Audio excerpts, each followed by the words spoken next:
Greetings.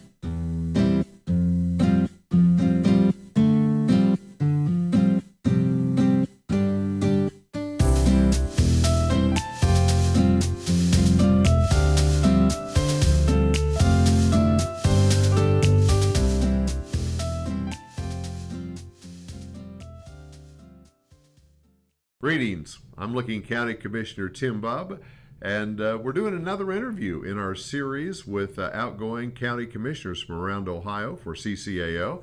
Jerry Laffin is with me. Jerry, good to see you, my friend. Nice seeing you. Yes, absolutely. Probably the veteran of county commissioners in Ohio, concluding an 11th term in office over in Mercer County. And if that's not a record, it's pretty darn close to a record.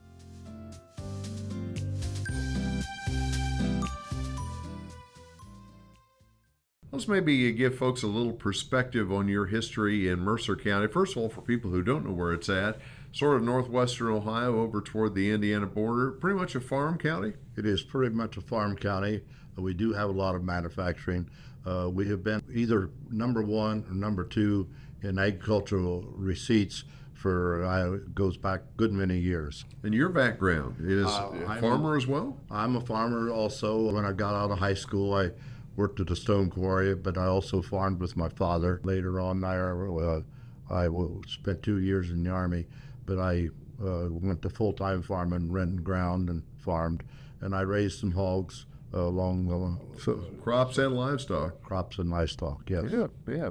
Well, you shared with me, and again, for a lot of commissioners in that generation that came from the ag side, because a lot of times from the unincorporated areas of a county, but it sounds to me like you had a pretty strong background in the farm community with, growing up through FFA and maybe 4-H and maybe through Farm Bureau. Maybe just talk a little bit about maybe how that kind of grounded you to get ready for a leadership role. In high school, I was in the FFA, and I was vice president of our chapter, and I applied to become a state farmer, and I was fortunate enough that I got the award of the state farmer. And at that convention where I received the state farmer degree, I was also ran to be one of the state officers. I ran to be vice president of the state FFA at that time, back in about 1956. But I continued through the years farming, was active in the Farm Bureau, and I was, for a good number of years, chairman of the Farm Bureau in Mercer County. Also was an advisor for 4-H clubs, and then I've always been a member of the Grange. The Grange, we'd have a lunch stand at the fair. We still do it today, and that's kind of my background to move up to where I got involved in politics. My uncle had been clerk of courts for 32 years, and he kind of come around and talked to me when he was getting ready to retire. He said, think about it, and I'm going to recommend that you file a petition for the position of county clerk of courts. And this is in the 1970s? This was in the 1976, to be exact. Okay. So I filed for that, went through the process, but I was unfortunate that first time on the ballot. I did get defeated by a neighbor fellow in our community that our parents was in the same Farm Bureau Council. So then the next year, a trustee in my township come over, and he was retiring and asked me to run for trustee, in which I did. And I served in that position for 3 years. I resigned from that in December 1980 because I filed to be for county commissioner. People encouraged me to, from the trustees and the community, for that position. And I was fortunate I won, and I went into office January 2nd of 1981. You haven't looked back since. And haven't looked back since. Yeah. And Ronald Reagan was the president. That's right. At that time. That's right. Thinking about it, your background in the as a trustee, but also in the farm community and Farm Bureau. That's everyone has to run from a base of support. And I suspect, especially in an agricultural county like Mercer, that was a pretty strong base to run from. Yes, that was a very strong base. Yeah. I might say that one thing that helped me also on that, with running for that, It was, like I said, I was president of the Mercer County Farm Bureau. But when I worked at the stone quarry, I drove lime truck. And I hauled lime to a lot of the farms, especially in the southern part of the county. And that got me into knowing the people down there, and that really helped my base.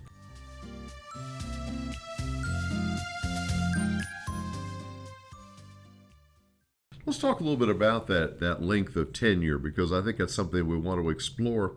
For a lot of people that are watching this, maybe they're thinking about running for the first time, and they probably can't imagine running 11 times. That's almost a 45-year career. What have been the advantages for you and for Mercer County for that length of service? I suspect that from an experience standpoint, you've seen a lot of other commissioners come and go, and you've probably been sort of the rock on that board. It really helped me even to get through all the years. You talk about other commissioners. I've worked with 14 different individuals, counting the two that when I came into office and up to the people I got today. And but we had some really tough decisions to make. One of the big things we had that was really hot was we have Grand Lakes and Mary's in our county, and also Oglala County. And they, in 1972, the EPA put a building ban on around that lake. And the commissioners got together from the two counties, engineered a girdering system to go completely around the lake. Well, when I was running for commissioner in November, or prior to November, they had a public hearing on that, and it was a hot one. And especially if assessments are involved, right? There's going to be assessments with it. It was a hot one and so forth. And anyhow, I went upstairs and listened to it on the radio. And to tell you how hot it was, the three commissioners and the assistant prosecuting attorney got hung in effigy in the little burg of Montezuma the next day.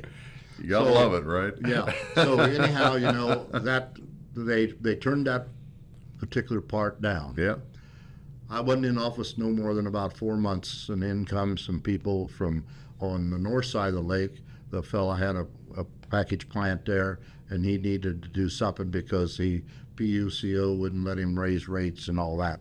But then on the south side, where we finally did do some work, we had some people come in and talk to us, and we started to draw up new just for that area and go with the assessments and so forth. Nothing like water and sewer projects, right? And so we did get that started, and we was able to get into that and get that online for the south and southwest corner of the county. Something that really happened during that time was we had signed, look at just one little area, and then we had another area that wanted to come in on it also. The community themselves organized a meeting. And so we three commissioners went to that meeting. And so after the meeting was over with, there was a gentleman standing by a door over there that I knew because his son played basketball with my son. So I went over and talked to him. Well, when I got done talking, I went back to the other two commissioners so we could leave to go. And pretty soon one of them spoke up and said, "You probably got the biggest cussing you ever got." I said, "No, he didn't cuss." Well, boy, he was nasty always before. I said, "Well, tell you, I know the gentleman. I know because of his son. But I didn't really go ahead and tell them what he told me." He said, "Jerry, let me give you a little advice." He said, "I can tell you why they got hung in effigy. They let the engineer do all the talking. We want to hear from the commissioners." He said, "So after this, something like this, Jerry, you make sure you know what you're talking about, and you talk to the people." That's really good advice for people who are intending to be commissioners, that at some point, it's important that you speak and that they hear from you because you're the elected official. It's interesting, because my question was sort of, what are the good parts about serving 11 terms? What are the downsides? And it seems to me like potentially one of the downsides for that length of service is that, is there a burnout factor? Well, there was probably some times that I would have a burnout factor, but it seemed like I got so much good vibes from the people that kept me motivated to the point to keep on going. Yeah. really didn't get criticized a whole lot. Invariably, somebody was always saying to me, well, you're going to run again. And then that's just kind of what happened. Talked about retirement probably 2 terms ago. But I had people that just kept encouraging me and so forth. And I can tell you a little story on that. Was I was at the filling station one day after I announced my retirement. And a gentleman there was talking to me about it and what and so forth. Over at the next other bay, a young fellow, probably in his late 30s, was pumping gas. We must have been talking loud enough he could hear me, hear us. And he says, Jerry, I wanted you to run again because I want to vote for you. So, that's still... Makes you feel good, doesn't it? It makes a person feel good. I'll tell people the county has been good. You people have been good to me. And invariably out of their mouths comes very soon, no, you have been good for us. Well, it's a mutual relationship, Yes. and relationships are everything.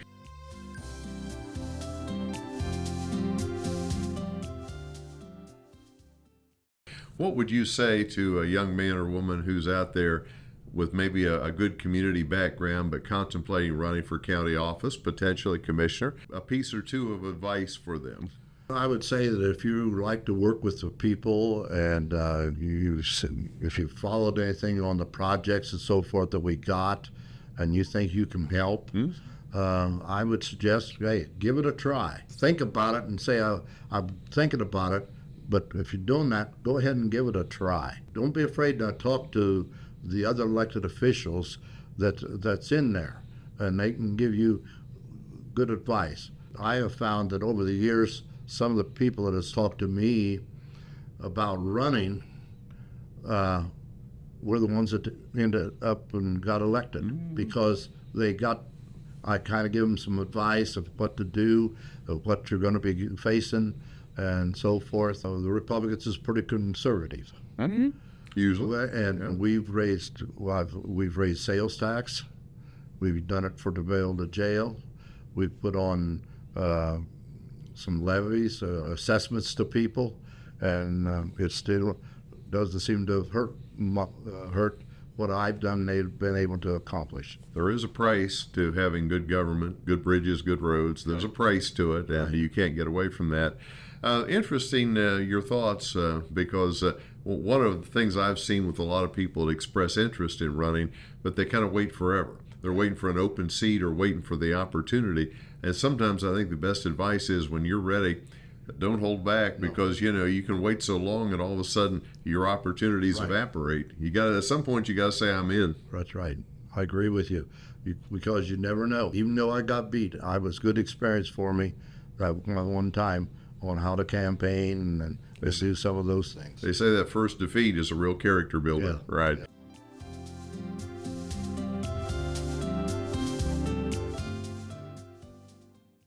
And maybe as we kind of conclude this, let's just think about CCAO, which is our association of all the commissioners in Ohio.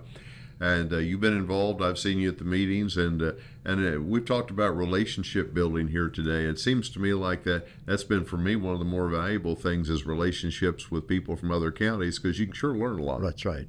Yeah, CCAO has really been a great asset for the county commissioners in the state of Ohio. And it does give us that opportunity to go and meet together. And one thing that have done down in our area, started back under Gene Cribbs and so forth, there's about 10 counties of us that will get together every other month on the first Friday. And we invite CCAO to come down and talk about what's going on in the legislature and all of that. But then we also open up a period of time in there, we ask questions. Have you got a problem that you're dealing with that you just don't know what quite to do? Would you tell us, and maybe some of us can give you some ideas as to how you went about to do that. That's one thing that really helps with the County Commissioners Association and with what we're doing is we're sharing with each other.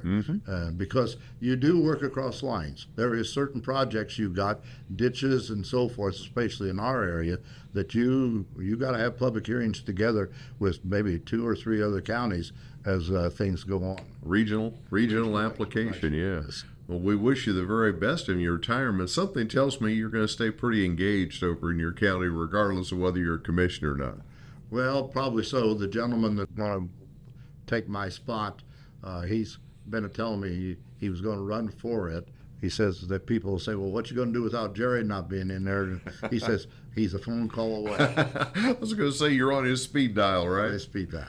Well, Jerry, we wish you the very best, and we thank you for taking a moment or two to share with the folks that are going to watch this down the line a little bit about your history and what you've done and how you got to where you're at. And I'm sure it's been a credit to you and the folks in Mercer County. I'm sure you'll miss it, but on the other hand, sometimes it's time to pass the torch. It's time to pass the torch now. Yeah.